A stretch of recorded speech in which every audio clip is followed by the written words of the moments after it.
family. So yeah, I've been a little quiet. I've not recorded weekly as I said I would do, in kind of recording and following my journey every week. I've not done that. It's kind of been a dip. There's been a dip in kind of my work, my motivation, and my desire to keep chasing this. But I picked myself up. I managed to go speak to some investors on Thursday. Managed to go speak to some investors and obviously catch up with them and just see.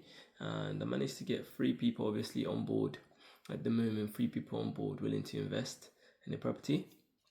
In terms of the property I'm looking at the moment, there's a property I went and saw last week. The property is a 4-bed, well 5-bed, but one room is not obviously HMO compliant because it's not big enough. So it's a 4-bed. The numbers we're looking at the moment is 3.5 rent and 3.5 deposit. We wasn't willing at the moment to push to the 3.5 deposit because the house has got some work. The garden needs clearing out, the front needs clearing out. I would say the stairs need that carpeting or just repainting altogether. And the walls need repainting and the bulbs need fixing. So it's got some work.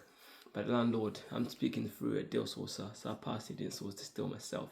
It's through a deal sourcer. Managed to get the deal sourcer down to about 2k in terms of the asking fee. Originally they were asking for 3k. I said no way, 1.5. And then we came to 2k. We agreed on 2k. I paid them 1.5 when the deal was signed, and then another 500, or basically whenever. They said obviously the following month, but we're still in talks, and then obviously we agreed I will pay them at some point. And that's where we're at the moment. So we're discussing that.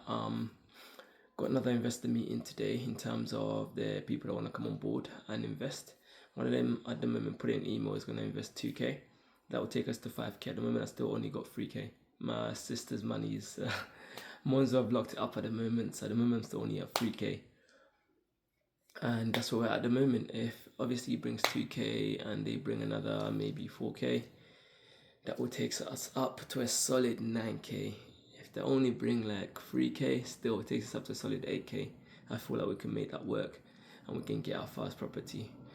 Speaking to one of my mentors, Karina Mailey, she wouldn't recommend obviously going for a deal sourcer, but if you have to go for a deal sourcer, go through one. Just make sure you view the property and do your own due diligence. The only beauty about this property and why the investors like it is because there's already tenants in the house, and we'll take it on as a rent to rent with the tenants in the house. Obviously we'll have to reference the tenants ourselves and just double check that the referencing and everything was done properly and get all that paperwork. But that's where we're at the moment, and I'm gonna keep recording. I'm not gonna give up. This is all part of the journey. You get dips, you get highs, and you just have to keep going and grinding. And I'll look back at this one day and be like, wow, that was me then. Look at me now. Only because I kept going. Look at me now. You keep going to whatever you're pushing through. Keep going and keep grinding. If it's property, keep grinding, man. You can get into it.